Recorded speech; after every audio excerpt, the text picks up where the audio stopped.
A very good afternoon. Thanks to the Yashoda group for this opportunity. Yeah, so now I think the whole sessions have been going in and around AI. The whole session is the whole conference is AI in healthcare, and as you all know, AI is nothing but data, right? So that's the foundation on which the entire AI is built for all sectors, including healthcare. So now, those of you who have exposure, the data has certain sensitivity, particularly where we call the personally identifiable data, and medical data is kind of highest in terms of, let's say, privacy or protection. Some of those who know how, like say US and all, they have special regulations, HIPAA, if you have, anybody have heard HIPAA? So the fire standards, so that means extreme standards have been defined the way the data is shared, consumed or seen. India, I would say we are little slow, but it takes time, so it's not, we have to first digitalize. So today, I think the healthcare sector has reached that stage where we have fairly, strong electronic way of having the records. So EMR, which is not, I'm sure at some stage we'll see that. The way, for example, I was in Estonia as part of the Government of India delegation, where I was amazed to see that, so for example, a person goes to a hospital, some entries are made. When he goes to the, let's say he wants to buy a medicine, the prescription person who is able to access that record, he will dispense the medicines and enter that date also. The kind of, that means everybody in the healthcare system is access to that electronic medical record, of course, with all the due securities are in place. So today, I'll be talking about, now compared to where we were on the data side, the digital personal data protection has really changed, the whole game for everybody, all sectors, including healthcare. How many of you have heard of DPDP Act? Right? So at least most debated act. I would say one of the most boldest acts, because we were very slow. I think there were already 100 countries which has the privacy law. So we are very late. But let me tell you, because I do interact with many people from outside, people are amazed when I say that the DPDP expects a penalty up to 250 crore, that everybody is shocked. It is even more than GDPR Act also. So therefore, I would say though the legislation is late, we are little late, but we have come with such a, I would say, powerful backing that all organizations really look forward. That is why everybody is talking about DPDP. Just imagine DPDP without a penalty. I don't think many of you would ever even look into that. The reason why everybody is looking at that is this. So basically, so healthcare is the most important sector. Identity data is there, clinical data is there, financial data, and then digital exhaust. More systems, more partners, and more exposure. So the key principles of DPDP is the consent.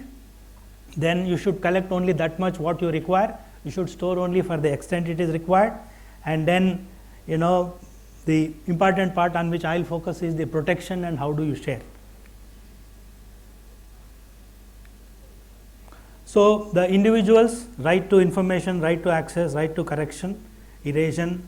So today the Act gives power to the individual data owner that he can do all this. He can ask somebody to delete it, why it was accessed, why it was used, all those questions. So the first and foremost is the consent. So no organization should be able to use a personal data without the consent. And then there are restrictions, like many of you see it is written in earlier such a small letters that you are forced to sign something. It is not like that. It says it should be free, specific, informed, clear, and withdrawable. So consent is also kind of totally redefined. And then the basic steps, first of all the leadership of the organization must understand that the DPDP is here to be there, and you need to really look at with all seriousness. The Act puts certain guidelines, then you need to discover where is the data is there. So I think one slide it got flipped. I think both ways it is only going forward only. Okay.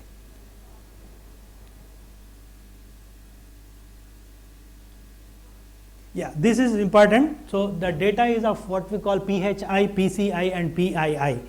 So PHI is what the healthcare sector looks after. I mean, apart from the patient history, it also has the lots of other things, including the records, etc. PCI is for primarily for credit cards and debit cards, and PII for the other industries.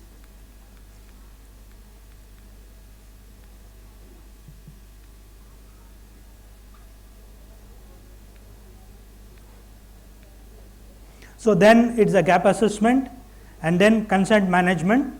Given the time constraint, I'll focus on the slides where the attention is required. I think slide number 6 is what is of real importance. So how do you ensure privacy and protection of the data what you are collecting? So particularly now with large corporate hospitals, there are multiple branches spread across the country, data is being stored at different places, data is accessed. So how do you put all those controls in place compared to the earlier scenario?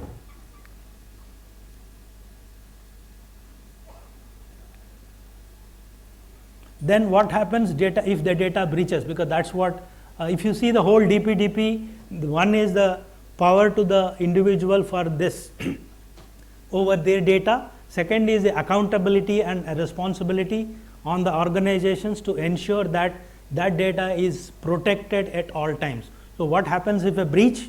So those conditions.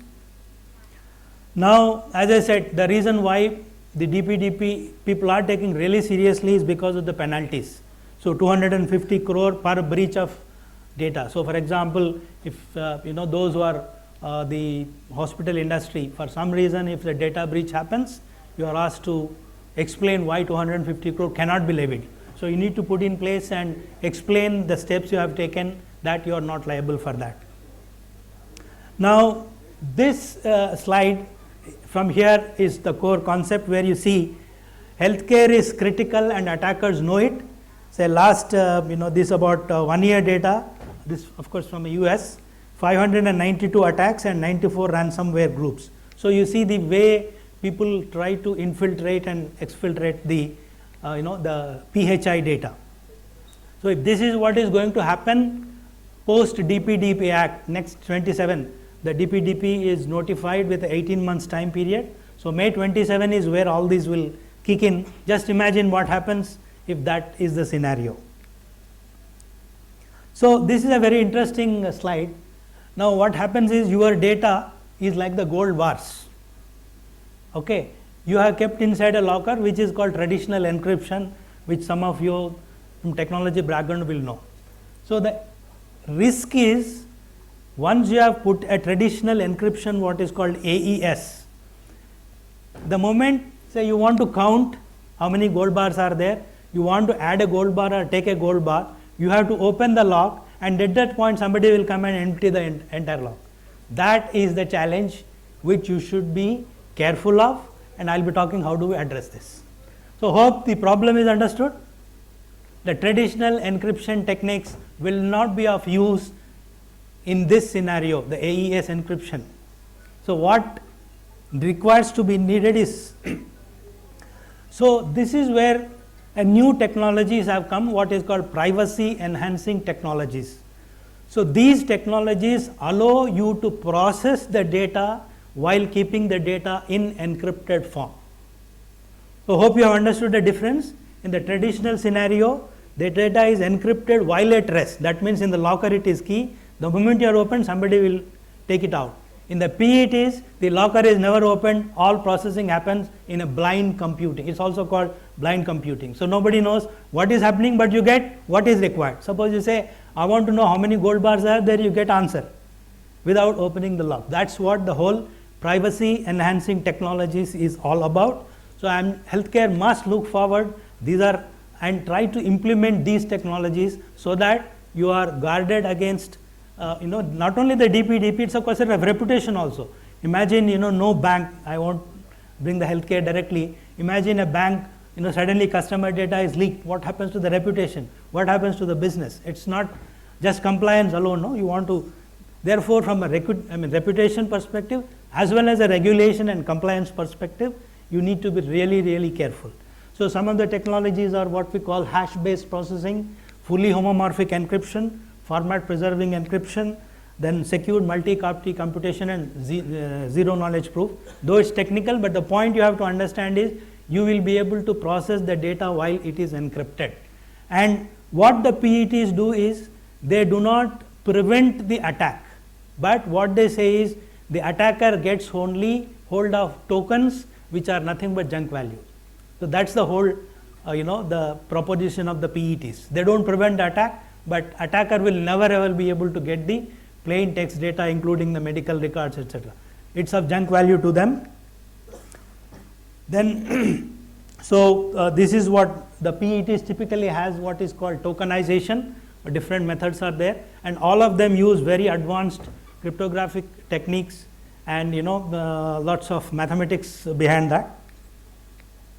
So then the whole the vault, how do you the computing on encrypted this thing, that prevents the plain text exposure, and then access narrows. But what is most important is your business workflows are not affected. As a user, you will never see what has happened. What everything happens in the back end, how it is secured, how it is done differently.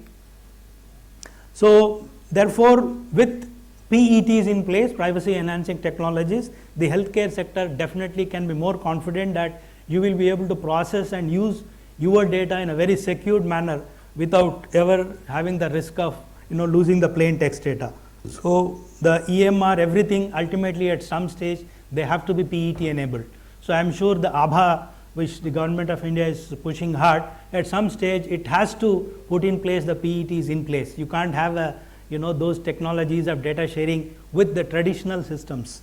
So the PETs are the new class. They are just emerging, but have a very, very powerful this thing. So the healthcare should do, it should map the PII flows, identify where the data is being used, redesign, and then apply the technologies that are coming up, privacy enhancing technologies, and all this, the time is up to May 27. So as I said, 18 months time has been given. So by then you should be able to ensure that the data is protected in a secure manner. As I said, not only for DPDP, but also from a reputation perspective. So yeah, thank you. It was a bit of, I had to rush. Thank you so much. Thanks especially to Dr. Chinnababu for the opportunity. Thank you so much.